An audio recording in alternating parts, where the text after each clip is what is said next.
Ibi tí a wí gangan la dé yìí. Ojú gbogbo ti pé ènìyàn.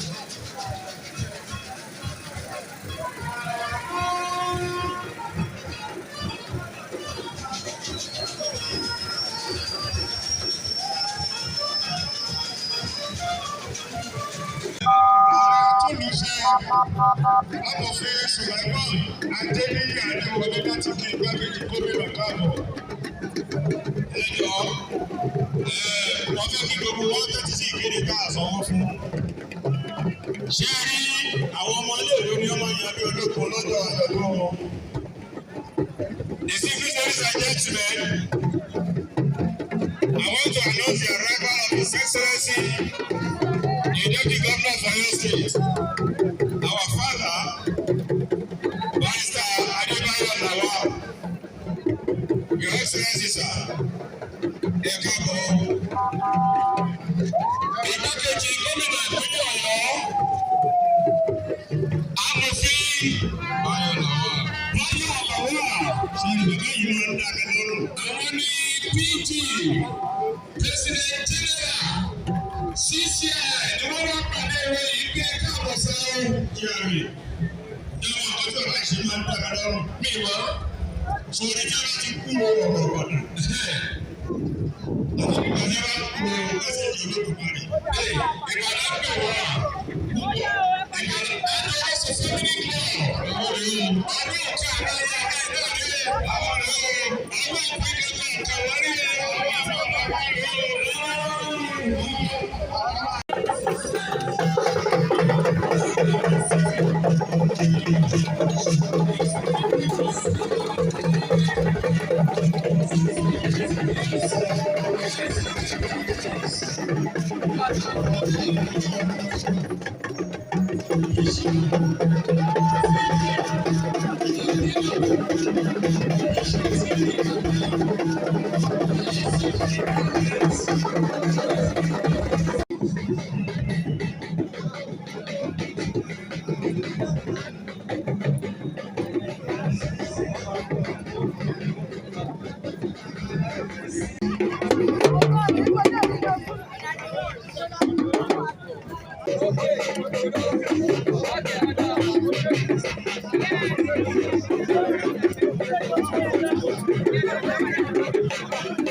Ṣe ọ̀rọ̀ sọ, a ní ṣe òpè, gbogbo wa òkè, mo kí GRA, ẹgbẹ́ mi mi náà kí yín o, àbúrò mi dáadáa, ẹgbẹ́ mi mo kí yín o, wọ́n ti kó àjẹgbẹ́, wọ́n ti.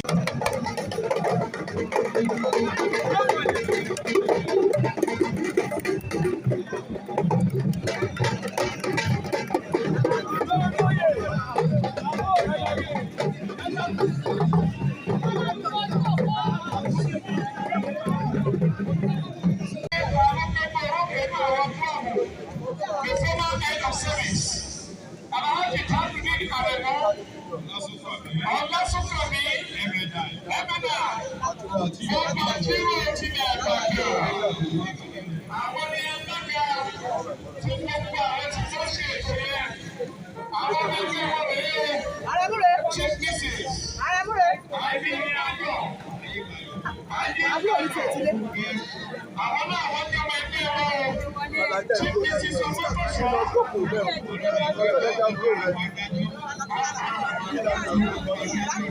Bákan náà ni Chief Mrs. Ọmọkọ̀ṣọ́, Mr. Ṣèyí Ògúnṣíbà àti bàbá wa kọ́ọ̀rẹ́ ìlú Abíọ́lá. Àti kí ó ṣe kọ́ọ̀rẹ́ ẹgbẹ́ wọn lórí ìfọwọ́pẹ́. Àwọn akẹ́kọ̀ọ́ ṣẹ̀ṣẹ̀ ṣe tó. Tí ó ṣe ṣe ìbẹ̀rẹ̀ gẹ́gẹ́ fún ẹ̀ṣẹ̀ ṣe tó.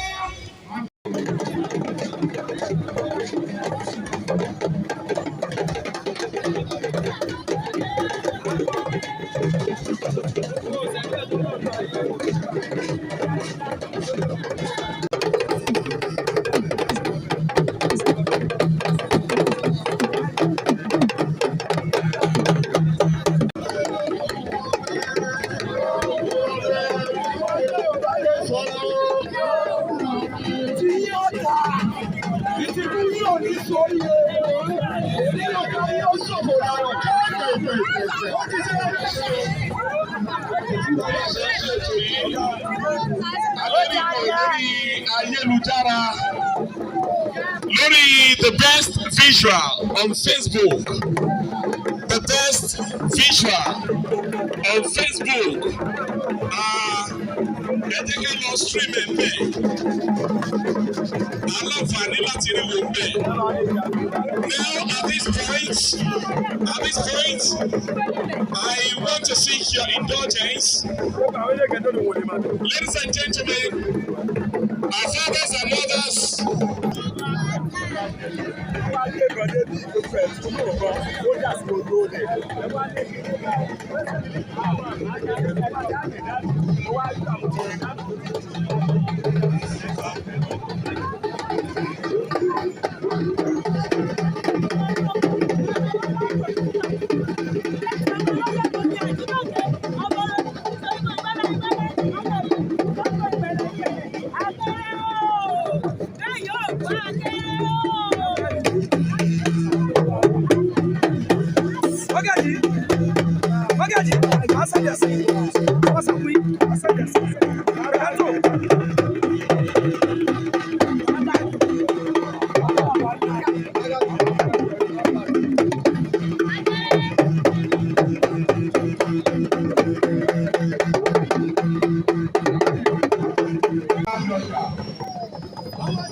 Fast. Osha.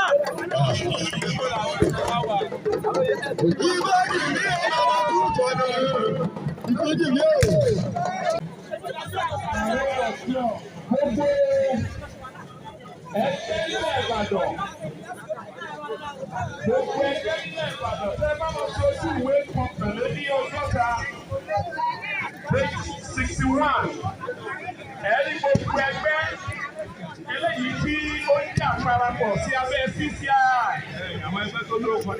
Ìbàdàn Progressive Union Lágẹ̀lú 16 club ó pọ̀ gan o wọ́n máa dòró sùn Òkè Ìbàdàn Union Olúyọ̀lé social elite Òkè Odò club Ìbàdàn World Society, Ìbàdàn Movement Union, Olúyọ̀lé Club, Ìbàdàn Youth Club, Ìbàdàn Family Club, Ìbàdàn Actor Council, àti bẹ́ẹ̀ bẹ́ẹ̀ lọ. Page 61, Ìbàdàn Mega Boys, Ifẹ̀ Flower, àwọn bẹ̀rẹ̀ yìí ní ọdún ológun.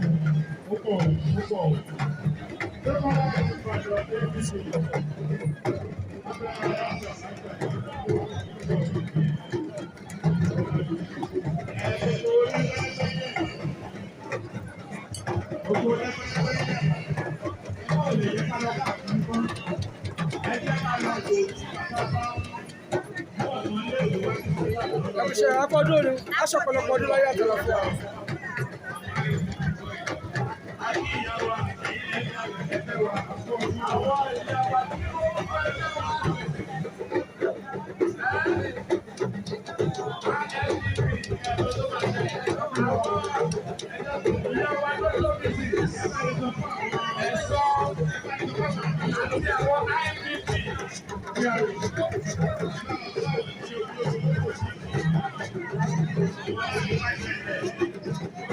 Thank you.